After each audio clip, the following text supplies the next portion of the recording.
Okey, Assalamualaikum warahmatullahi wabarakatuh. Waalaikumsalam warahmatullahi Okey, alhamdulillah hari ini kita bersama Tuan Guru Syekh Buya Syamsuddin bin Haji Ismail untuk sesi sembang santai. Isu hari ini berkenaan limau dalam perubatan Melayu. Jadi saya nak tanya Buya, bolehkah dalam rawatan menggunakan limau, contoh limau nipis, limau purut ataupun apa-apa limau? Okey. Baik. Alhamdulillah, terima kasih kepada Ustaz Firdaus. Satu tajuk isu yang menarik. Cuma saya bukan ustaz. Jadi kalau nak cerita bab dari segi hukum, saya rasa saya tak nak cerita mengenai hukum.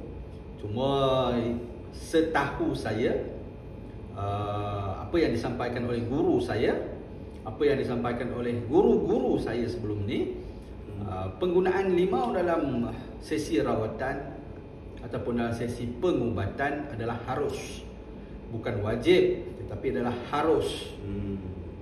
Terutama juga kalau kita sentuh mengenai perubatan melibatkan, kalau contoh perubatan sufi. Okey, kalau dalam perubatan sufi tadi ni, penggunaan bahan-bahan yang berbentuk alami di sekitar ataupun di sekeliling tempat tinggal pesakit, itulah bahan yang paling utama digunakan berbanding daripada bahan-bahan yang diimport ataupun bahan-bahan yang bukan daripada iklim ataupun kawasan tempat tinggal pesakit tadi. Begitu juga dengan dalam perubatan Melayu.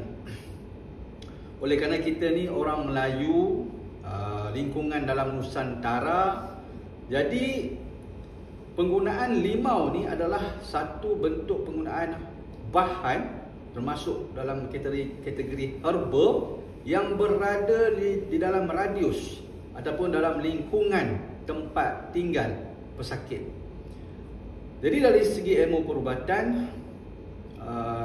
keadaan tempat tinggal, iklim, tanah dan sebagainya akan mempengaruhi sama ada proses pengubatan ataupun memberi kesan efek kepada fizikal tubuh seseorang.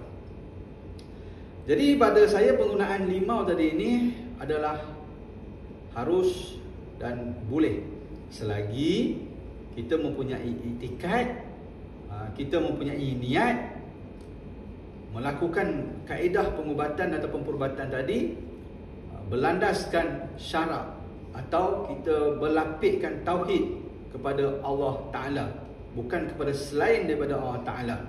Kita meminta kepada Dia yang mengizinkan penyakit tadi itu turun dan berlaku, dan Dia jugalah yang memberi izin penyembuhan tadi itu untuk berlaku.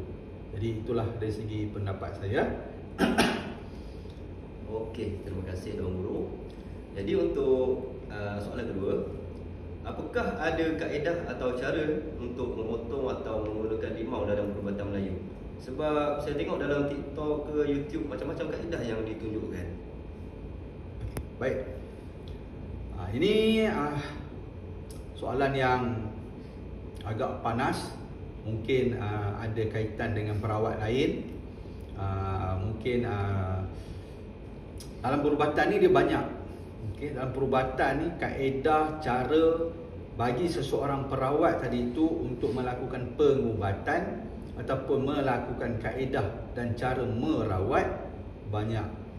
Kalau kita nak fokuskan pada satu kaedah ataupun kita nak tetapkan hanya satu kaedah sahaja yang boleh dan nak menafikan kaedah yang lain ataupun nak menafikan cara perawat lain, bagi saya mustahil dan saya rasa tak sesuai.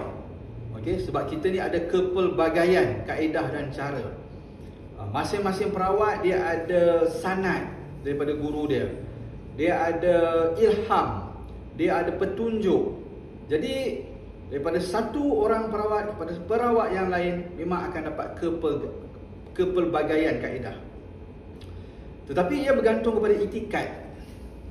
Itikad menggunakan bahan tadi, itikad untuk tujuan tadi, dan macam saya kata tadi, berlandaskan tauhid dan syarak. Okey. Mungkin ada orang dia pegang buah limau tadi tu, dia akan potong atas dan bawah, itu sudah memadai. Ada setengah orang dia akan potong atas bawah, keliling, tepi, kiri dan kanan, 4 penjuru, berlandaskan ilmu, sanad dan pemahaman dia. Ada juga setengah orang akan potong limau tadi tu dan diselit dengan akar sintok. Jadi kepelbagaian tadi ni bagi saya bukanlah satu isu ataupun bukanlah satu perkara yang nak dijadikan permasalahan. Setiap orang dia ada pendapat dia, dia ada pemahaman dia, dan dia ada kaedah ataupun ilmu yang bersanad. Itu hak masing-masing. Jadi pada saya